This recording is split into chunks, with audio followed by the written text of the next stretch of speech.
News just broke that Ryan Day has been extended over a 7-year period at $12.5 million a year, making him the second highest paid coach in all of college football behind Kirby Smart. Now, I know that Michigan fans are cheering. We all know they've been shouting through the rooftops, echoing it, extend Ryan Day. But what I will say is be careful what you wish for because remember, when Jim Harbaugh first started out at Michigan, before he got over the hump in 2021 against Ohio State, the Ohio State fan base was saying Jim Harbaugh forever. And look what happened. Jim Harbaugh got over the hump. And more like, you know what?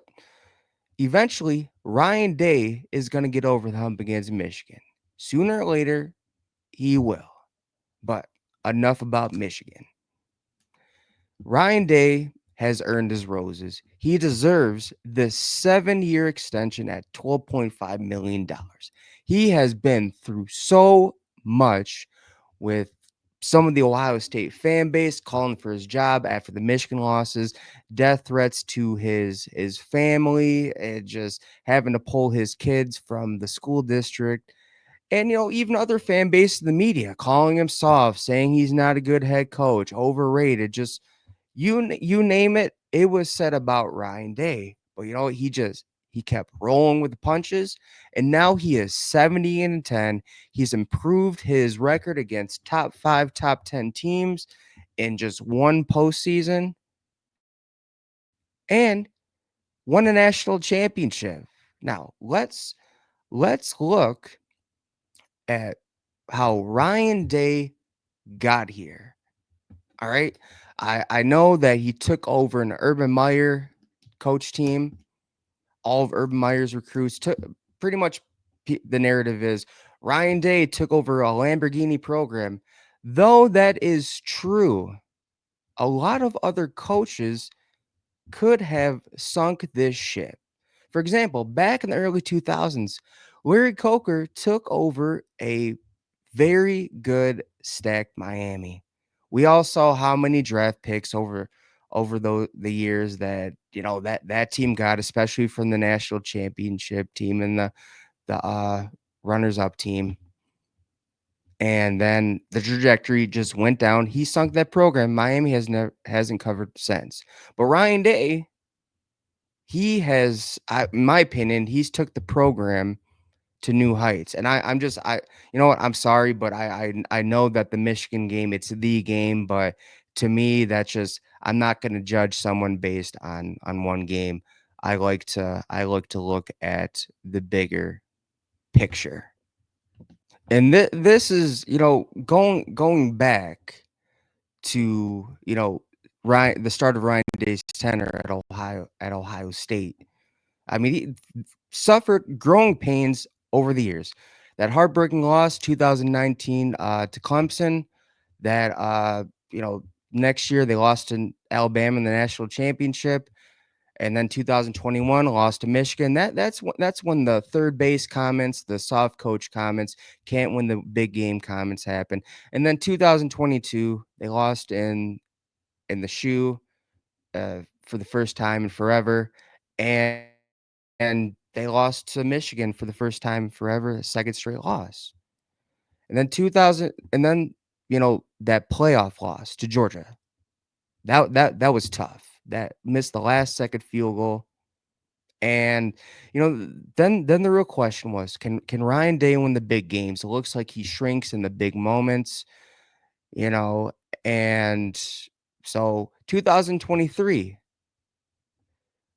loses to Michigan for the third year in a row. Then that bizarre bowl loss to Missouri.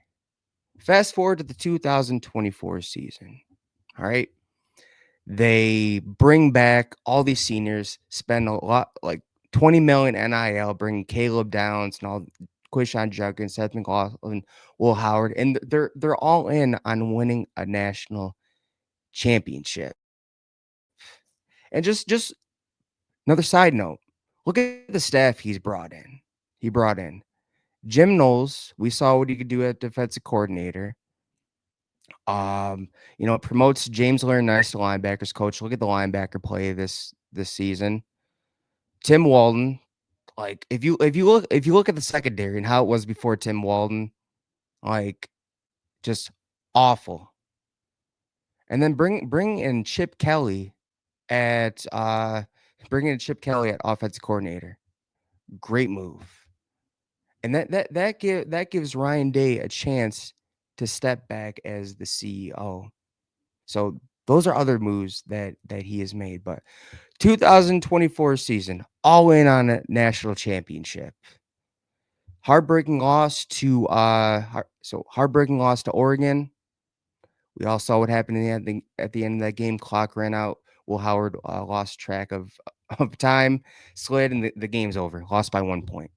And then that last game of the season, 13-10 loss against Michigan, shouldn't have happened. Again, once again, everybody's calling for Ryan Day's job. The Buckeye fan base is in shambles. I was in shambles, not gonna lie, calling for his job. I mean, again, some fans were death threats. He had to pull his kids from the school district, just unacceptable behavior.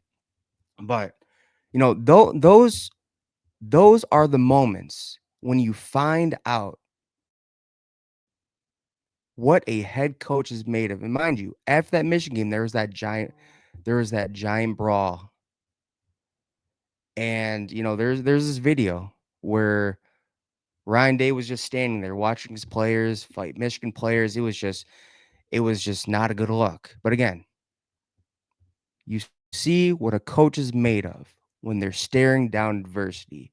So he calls a team meeting between him and the players. A lot of the captains, a lot of the seniors. You know, maybe it was the whole team, but he just laid it out there that hey, we're family. Let's be honest, even if it hurts. And ever since that meeting, there's this band of brothers. They came together. They're like, okay, do we truly believe that we can win this all? And there was a consensus, and they went on this historic playoff run. Now, again, you see what a head coach is made of in the face of adversity,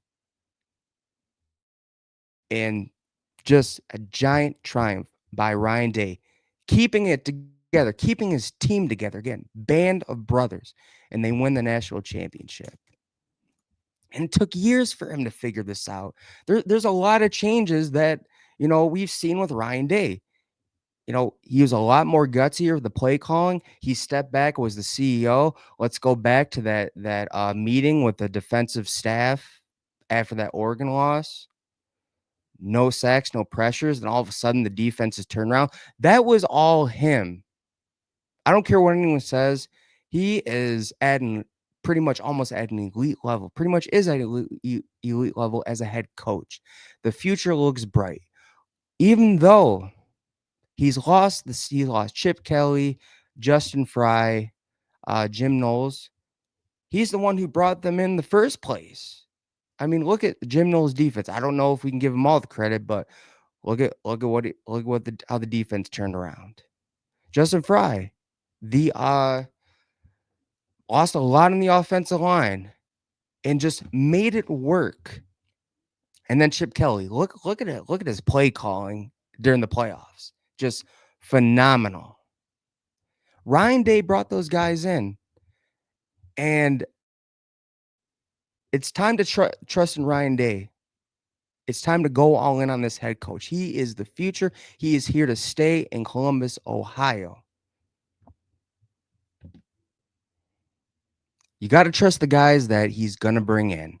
I mean, already hired that offensive that coach from Virginia Tech, had experience in the pros.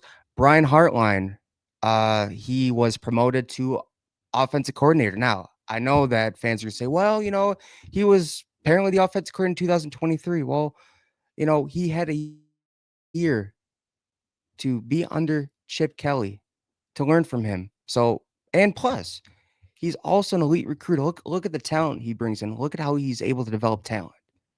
Smart move by Ryan Day to be able to keep him. So whatever defensive coordinator Ryan Day decided to bring in, I'm gonna trust just because what we've witnessed over the years. All right. And again, I don't want to hear about the Michigan game and how he's lost four straight against Michigan. It's a new era in college football. I understand that the game is the game, the biggest rivalry in all of college football. But to me, you know what? Ohio State may not win the Big Ten every year. They may not beat Michigan every year, but they get to the playoffs. Watch out, because what they proved is they can compete and play at a national level. Look at the recruiting classes, top 5 every year. They have the talent, they have the speed, they have the coaching, and most importantly, they have a head coach who has truly found himself. And going into this 2025 season, his confidence is going to be an all-time high. With that being said, the future definitely does look bright in Columbus, Ohio, with this Ohio State program.